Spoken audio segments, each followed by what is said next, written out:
Close deal na. Gigibay na lahat ng mga bahay ninyo at matutuloy na ang resort casino project. Hindi!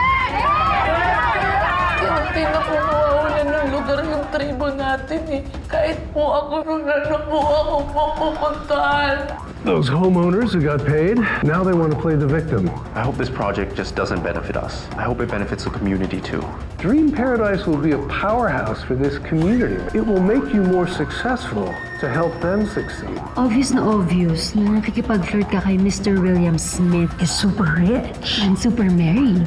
Kailan pa ba naging issue sa akin na ang isang lalaki ay kasal o hindi? Pinatira nyo pa dito eh. Patikat lang sa atin yan eh. Hirap kasi sa inyo. Masyado kayo maawain. Eh dapat nga, hinayaan nyo na lang matulog sa kalsadin. Babaeng yan eh. Nakaganti man lang tayo sa kalpa kanila mag-ama.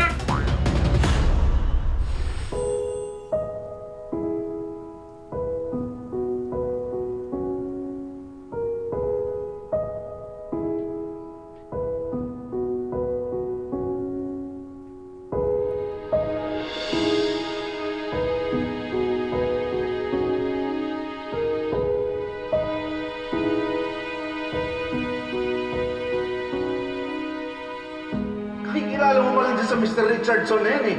Naniwalaan mo agad na bibigyan ka talaga ng trabaho niyan sa Amerika? Ha? Di ba paano kung kinukulo ka lang yung Amerikano niya?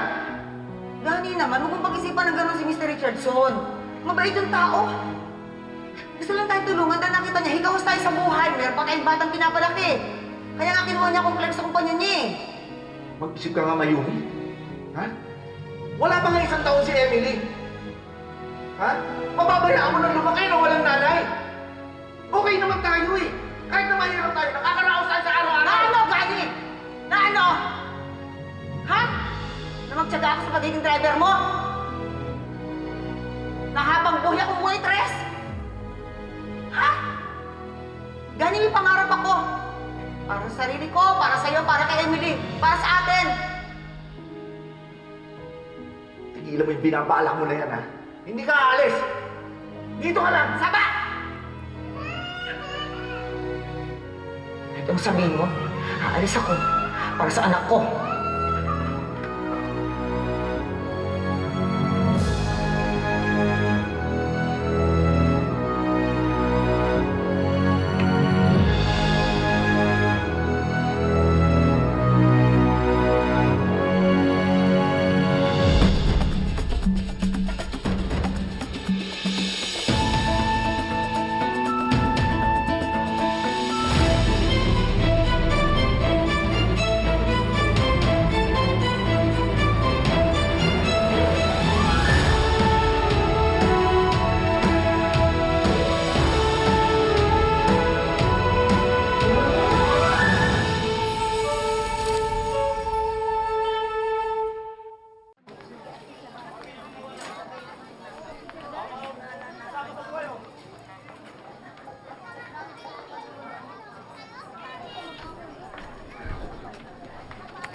Sana bakla sa dami kong pinasahan ng resume para nakabahan ako. Sana naman talaga kunin nila ako agad, no.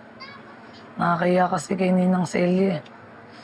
Ano ka ba, Beshi? Para namang hindi ka nasanay dun. Huwag mo pansinin yun. Mahilig lang talaga magbunga ngayon si nanay. Hindi, totoo naman kasi yung sinabi niya. Siyempre, kasalanan ko man talaga.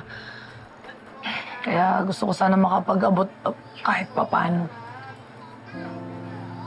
Tsaka may iba pa kasi akong rason para sipagan ko pa sa paghanap ng trabaho eh. Ano yun? Una, gusto ko makapagbayad kagad ng pinag-uutangan ko doon sa may mga tour guide. Kasi siguro mga 100,000 pa yun. Mga ganun. Nga eh. O ano yung isa pang rason? Gusto kong maghanap ng ibang abogado. Kasi si Atty. Pri parang pagod na kasi. Parang natatakot na siya. Kaya gusto ko makahanap ng attorney na hindi takot. Yung attorney na kaya tayo ipaglaban. Kaso sigurado ko na mas mahal yun. Yung ganong klase ng abogado.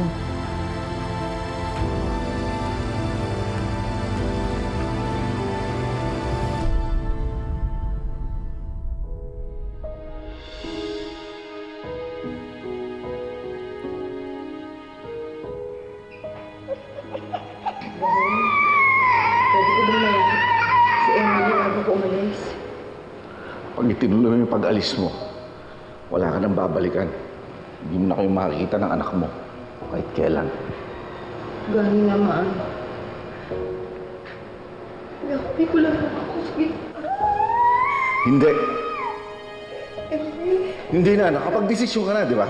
Gani, para sa atin naman to. Parang awa ko na. Ay, gusto ko naman. Para sa sarili mo yan. Gani, gusto ko na magandang buhay para sa atin. Mayumi, tama na. Hindi, Mayumi, hindi. Ano ba? Mayumi, let's go! We are in a hurry. Let's go! Mayumi, Anak, sorry. tumigil ka. Wala ka na, anak. Tapos na.